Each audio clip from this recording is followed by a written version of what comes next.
Naharap po sa mga reklamong murder, frustrated murder at serious physical injury ang 15 anyos na sangkot sa pamamaril sa isang paaralan sa Tacloban City. Posible namang abutin ng ilang taon ang intervention program sa 14 anyos na namaril din sa kanyang mga kaeskwela. Saksi, si Rafi Tima. Nasampahan na ng Tacloban Police ng reklamo ang 15 anyos na suspect sa pamamaril sa San Jose National High School sa Tacloban City noong Lunes. Si alias Rod na may hawak na kalibre 38 baril, mahaharap sa 3 counts of murder, frustrated murder at multiple counts ng serious physical injury. Ayon sa PNP, natukoy na may discernment ang minor de edad o alam niya ang kanyang ginagawa. It was established that he acted with discernment at nagkaroon po ng certification yung CSWD. May tools sila in measuring the level of discernment ng mga involved po. Sa ilalim ng Republic Act 9344 o Juvenile Justice and Welfare Act, walang kriminal na pananagutan ang 14 anyos na si alias Nash.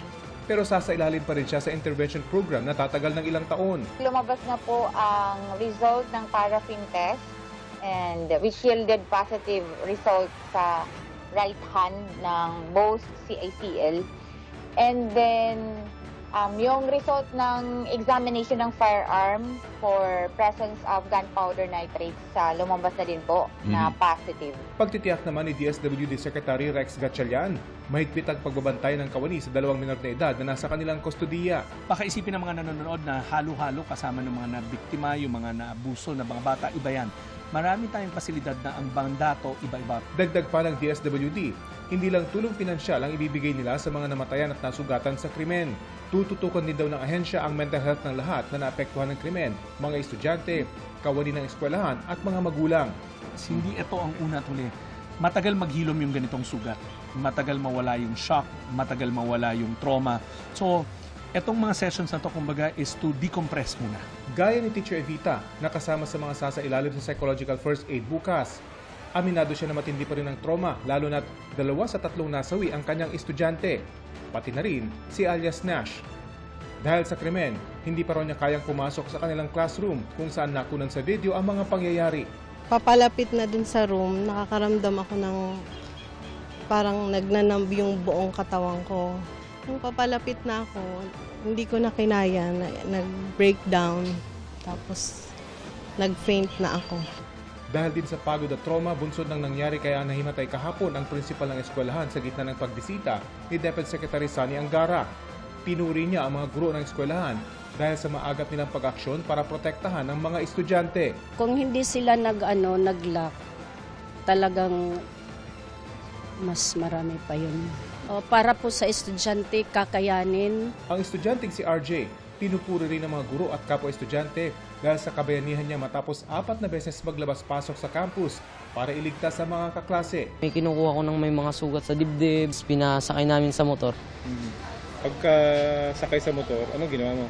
Bumalik pa ulit. Tapos, sino Tas, opo. Pangalawa, yung 3 babae na. Mga babae na kinuha ko dun, tapos pinunta ko sa labas. Tapos yung last, hindi siya na nakakapaglakad, binitbit ko na lang palabas. Kaklase niya ang 2 sa mga namatay sa insidente, pati ang 14 anyos na namaril. Nagkatinginan din daw sila ng kaklaseng suspect habang inililigtas niya ang isang kaklase. Nagkatinginan kami sa mata. So, nung nagkatinginan kayo sa mata, anong sunod mo ginawa mo?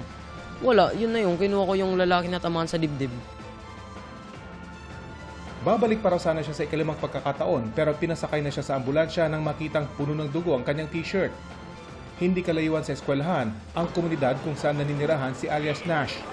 Wala sa kanilang bahay ang ama't ina ng binatilyo pero nadat na ng GMA News ang kanyang kita. Ayon sa kanya, hindi okay ang pamilya nila ngayon. Kamusta mamang family ngayon? Family side niyo, ma'am? Opo. Ang kanilang mga kapitbahay, nagulat daw nang mapanood sa TV na sangkot ang binatilyo sa pamamaril. Gusto pa ba sila? Yung magulang mo. Steve. Ano ba? Oo. Andiyan pa po sila nakatayo. Nakikihalubilo ba? May paglaro yan. May paglaro yan dati dito. Hindi talaga namin akalain na magagawa niya. Maging ang grade 10 student na ito, na kapitbahay din ng suspect, di raw makapaniwalang nang makita nilang harapan na ang namamaril sa kanilang eskwelahan ay ang kanyang kababata. Magtuturo na sa amin yung second subject namin. Doon na nagsimula. Tapos sunod-sunod na po yung course. Doon na po kami na na mayroon na po sumabi na may baril.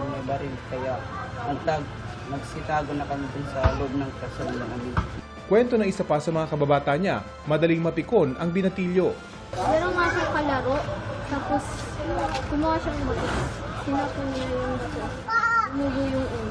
Kumadaling ito. Gulat ka? Nakilala ko po siya. Taga dito lang po. Nasa kabilang barangay naman ang bahay ng 15 anyos na sangkot sa pamamaril. Naroon ang kanyang ama't ina, pero mailap din sila sa kamera. Pasensya po sir, hindi po muna ka makakapagbigay ng sa inyo ngayon dahil ang abogado namin, maglaan daw po muna kami magpa-interview. Meron lang ho kayong mensahe sa publiko, sir. Yun lang ho. Wala pa muna sir. Pasensya muna sir. Ayon kay Interior Secretary John Vic Rimulya, tinitingnan ngayon sa investigasyon ang posibleng pananagutan ng mga magulang at tiyahin ng mga bata kung bakit sila nagkaroon ng access sa baril. Lumalabas sa investigasyon ng PNP na may kaparehong serial number ang revolver na ginamit ng isa sa mga minor de edad.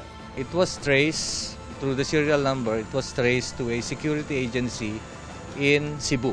And according to a report, and when they were asked the actual presence and or actual kung nasan yung barel, it was traced in another province, but not in Tacloban, in Bohol. And so it is now being investigated.